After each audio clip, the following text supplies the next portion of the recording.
자, 윤석열 대통령은 신년 기자회견을 어떻게 할지 아직 밝히지도 않고 있고 일부 언론에서는 뭐 특정 언론사와 대담 형식으로 할 거다 이런 얘기가 나오고 있는데 어제 이재명 대표가 신년 기자회견을 했습니다. 뭐 보니까 기자들도 저는 이런 생각이 들었어요. 보면서 기자들의 질문이 이 대표님한테 할 때는 날카롭게 막 대답하기 어려운 거 막 질문하잖아요. 그 질문 태도로 한동훈 비대위원장이나 윤석열 대통령한테 좀 했으면 좋겠어요. 그 앞에만 가면 그런 질문 못 하면서 이재명 대표한테는 말이야. 그렇게. 근데 뭐 다 답변을 잘 하셨으니까 문제는 없는데 그만큼 자신감이라고 저는 생각을 하는데요. 언론의 태도도 저는 문제라고 보고 일단 이제 어제 신년 기자회견 들으시면서 위원장님 어떤 느낌이 드셨는지도 좀 의견을 듣고 싶어요.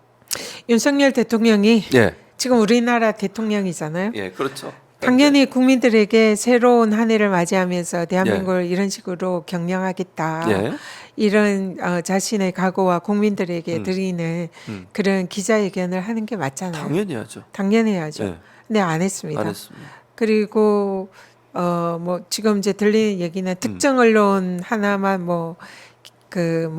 기자회견 대담 형식으로 할 수도 있다. 그것도 뭐 확정이 된 것도 아니고. 그러니까 국민들을 무서워하는지 국민들을 피하는 건지 하여튼 국민들과 소통하지 않는 지금 맞아요. 그런 대통령의 모습을 보이고 있어요. 그렇습니다. 근데 지금 제1야당 이재명 대표는 신년 기자회견을 하면서 이 대한민국의 민생이나 앞으로 제1야당으로서 어떤 식으로 정책을 할 건지 그런 부분에 대해서 국민들에게 소상히 보고드리고 자신의 입장을 발표를 했어요. 이걸 보면서 국민들이 지금 대한민국의 대통령은 누구냐 이런 생각을 할 수밖에 없다는 생각이 드는 거예요. 그래서 정말 이재명 대표께서 이번에 기자회견을 통해서 적어도 준비된 대통령의 모습을 보여줬다 이렇게 정말 말씀드리고 싶고요. 그리고 기자들의 태도 진짜 저도 참 정말 지금 너무하다 이런 생각이 듭니다. 근데 또 한편은 그만큼 이재명 대표가 소통을 잘하고 기자들을 통해서 국민들에게 국민들이 궁금해하는 말을 이렇게 잘 답변을 하니까 기자들 이번에 보니까 너도 나도 저요 하면서 손을 들면서 이재명 대표께 서로 질문하려고 하는 이런 모습이 저는 좋게 보이더라고요. 그래서 야 이렇게 국민과 직접 기자들 통해서 소통하는 그런 제1야당의 대표 모습이 국민들께서 보면서 좀 안심하시겠다. 그렇죠. 맞아요. 근데 이제 이게 기자들이 이제 국힘이나 용산에 대해서는 그렇게 하지 못하는 게 왜 못하겠습니까? 왜 못하죠? 무서워서 그런가요? 일단은 기자들이 스스로 그 자기 검열이 있고 또 그 두려움 이런 게 긴장 이런 게 깔려 있는 것 같아요. 그래서 혹시 내가 질문을 해가지고 우리 회사가 불이익을 받지 않을까 이렇게 올렸다가 고소 고발 당하지 않을까 이게 깔려 있으니까 감히 손을 못 들고 질문을 감히 못하는 거예요. 근데 이거는 국민들이 지켜보고 있습니다. 이게 과연 민주주의 사회에서 어떤 모습이 제대로 된 모습인지 지금 이런 뭔가 억압적이고 긴장, 공포 정치를 통해서 기자들의 그런 그 질문을 막고는 있지만 이 도도히 흐르는 이런 민주주의나 국민들의 이런 민주주의에 대한 열망 이런 거는 결코 막을 수 없거든요. 결국은 이 국민들과 소통하고 뭐 때로는 좀 부족한 모습도 보이고 이러는 걸 통해서 국민들에게 다 보여준 야당을 국민들은 거기에 대해서 저는 표를 줄 것이다 그런 생각을 합니다. 그리고 이재명 대표가 기자가 그런 얘기했잖아요. 지금 이번 총선에서 한동훈 비대위원장이 운동권 청사 이걸 지금 화두로 하고 있는데 거기에 대해서 어떻게 생각하냐 이런 얘기를 했는데 그런 질문이 날카롭잖아요. 날카롭죠. 야, 그 날카로운 질문에 제가 피하는 것보다 저는 굉장히 전곡을 찌른 답을 하셨다고 봐요. 지금 사실 그 386, 586 뭐 이런 운동권 정치에 대한 그 비판은 사실은 오래된 화두였잖아요. 그렇지만 지금 현재 이번 총선에서 화두는 사실은 그 화두에 대한 그 국민들의 물음이나 질문은 집권 여당에게 있다고요. 대한민국을 책임지고 예. 그걸 운영하고 있는 예. 용산과 집권 여당이 과연 어떻게 하는가. 그렇죠. 거기에 대해서 지금 국민들은 이 정권이 검사 독재 정권 아니냐 이렇게 국민들이 묻고 있거든요. 그렇습니다. 그러면 이 검사 독재 정권이라는 그래서 대한민국이 지금 민주주의가 무너져가고 있다라는 네. 이 국민들의 비난에 대해서 용산과 한동훈 비대위원장은 거기에 대한 답을 해야 답을 되는 해야죠. 거예요. 이번 총선에서. 그게 이번 총선의 핵심이에요. 지금 야당이고 철진한 예. 운동권 이슈가 이번 총선의 핵심이 아닙니다. 아니죠. 네. 그걸 억지로 그걸 그 가운데 가서 네. 야당 심판이라는 운동권 청산이란 화두를 아무리 만들려고 해도 국민들이 거기에 동의하지 않습니다. 그렇습니다. 그래서 이재명 대표가 그 전곡을 찌른 거예요. 네. 검사 독재 정권이라는 예. 이것을 어떻게 청산할지 맞아요. 그 얘기했죠. 집권 여당이 답을 해야 된다. 거기에 대한 답을 한동훈 비대위원장은 하셔야 되는 거예요. 맞습니다. 뭐 정말 그 뭐랄까요. 이재명 대표를 좀 곤란하게 빠뜨릴 수 있는 질문이라고 생각해서 했지만 돌아온 답이 명쾌해서 네. 이제 도리어 되치기를 당하는 꼴이 되지 않나 이런 생각이 들었습니다. 근데 어제 면접 보고 오셨죠? 아, 네. 면접 네. 공관위원회 면접 보셨는데 네, 네, 네. 어떠셨어요? 면접 보시면서? 어제 이제 거의 서울에서는 아마 그 종로가 처음인 것 같아요. 네. 그래서 종로에 이제 예. 예비 후보 3명이 면접을 받습니다. 예. 아, 면접을 보러 가는데 정말 떨리더라고요. 세 분이 같이 하는 거죠? 앉아서. 네, 네. 예. 세 명이 나란히 앉아서 예. 그 공간 위원들이 그 한 열 몇 분이 맞아요, 많죠. 쫙 이 직사각형으로 예, 앉아서 세 명을 딱 가운데 두고 이제 다 이렇게 다 이제 잘하나 못하나 이렇게 딱 지켜보는데 가슴이 쿵쾅쿵쾅하고 엄청 떨렸습니다. 예. 그렇지만은 상심성의껏 예. 대답을 했는데요. 이제 자기 소개 30초 30초. 해서 각각 소개를 했고 네. 그리고는 이제 공통 질문이 주어졌어요. 그렇군요. 예. 바로 검사 독재에 대해서 검찰에 대해서 검찰 개혁을 어떻게 할 것인가 거기에 대해서 소신과 방안에 대해서 대답을 해라. 네. 이 질문이 주어졌어요. 그렇군요. 평소에 제가 고민도 많이 하고 예. 어떻게 이 검사 독재 정권에 대해서 심판을 하고 제도를 개선할 것인가 저는 정말 고민을 많이 예, 했던 예, 이슈거든요. 그래서 이제 저희 평소의 생각을 생각을, 예. 아주 잘, 네 명확하게 예. 말씀을 음, 드렸습니다. 잘하셨습니다. 뭐라고 했는지 궁금하시잖아요. 아니신가요? 궁금합니다. 말씀해 주세요. 뭐라 그러셨어요?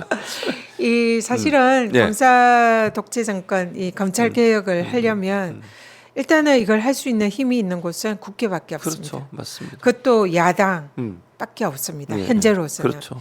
그러면은 야당이 가장 중요한 건 국회에서 입법을 통해서 해결을 해야 되기 때문에 예. 이번 총선에서 민주당이 어제 민주당 면접이니까 그렇죠. 민주당이 압승하는 게 제일 중요하다. 그렇죠. 당연히 그래서 근데 민주당이 그냥 압승해서는 안 된다. 지금 현재 당이 민주당이 제일 야당이고 의석수가 얼마나 많냐. 예. 근데 우리가 검찰 개혁을 제대로 했냐. 제대로 못했기 때문에 국민들의 비난을 받고 있는 거 아니냐. 맞아요. 그래서 무조건 압승하는 게 중요한 게 아니라 검찰 독재 정권을 심판할 수 있고 검찰 개혁을 할 수 있는 의지를 가진 선명한 개혁 의지를 가진 네.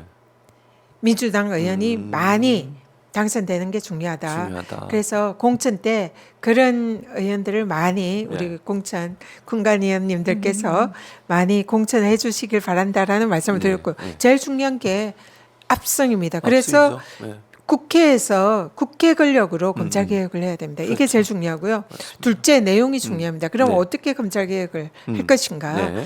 일단은 검찰이 지금 무소불위의 권한을 가지고 있는 것이 기소 독점주의에서 그렇죠. 온다고 네, 보거든요. 맞습니다. 기소 독점주의를 깨야 돼요. 깨야죠. 기소 독점주의를 깨려면 거기에 대한 보완적인 입법이 필요하고요. 그리고 또 기소 독점주의를 깰 수 있는 방안의 하나로 제가 말씀을 드린 것은 국민 소추, 국민들이 국민소추. 기소권을 갖는. 그래서 국민들이 어떤 일정한 그 요건하에 네. 기소권을 행사할 수 있는 국민 기소권주의를 도입을 입법을 통해서 하는 게 필요하다. 이 말씀을 드렸고요. 둘째로는 검경 수사권 조정이 네. 그 등자 때문에 네, 맞아요. 그 시행령 그래서 검찰이 시행령을 가지고 한동훈 맞아요. 법무부가 그걸 이제 이상하게 꼼수로 맞아요. 그렇게 시행령을 그렇죠. 통해서 검찰의 수사권을 회복을 시켜놨죠. 사실상 회복을 시켰어요. 그래서 그 법의 등자가 이런 화근을 일으켰고 사실상 미완의 검경 수사권 조정이 맞아요. 됐습니다. 그렇게 돼버렸죠. 그래서 제대로 된 검경 수사권 조정을 입법을 통해서 해야 된다. 그리고 또 하나는 해봤자 이 검찰이 정권에 의해서 장악이 되면은 그거는 다 필요 없다. 그렇기 때문에 검찰과 경찰이 독립성이 더 강화가 돼야 된다. 제도적으로. 네. 그리고 그래서 뭐 대통령이나 정권의 영향을 배제시킬 수 있는 이런 검찰과 경찰의 독립성을 제도적으로 확보해야 된다. 그리고 경우에 따라서는 검사장의 경우 그 이상의 급에는 국민들이 직접 선출하는 이런 방법도 도입할 필요가 있다. 미국은 그렇게 하고 있죠. 예, 그런 얘기. 그리고 마지막으로는 현재 제도상 검찰을 견제할 수 있는 기관인 공수처. 그렇죠. 공수처의 조직과 권한을 확대를 하고 위상을 높여서 검찰을 견제할 수 있는 그런 권한을 줘야 된다.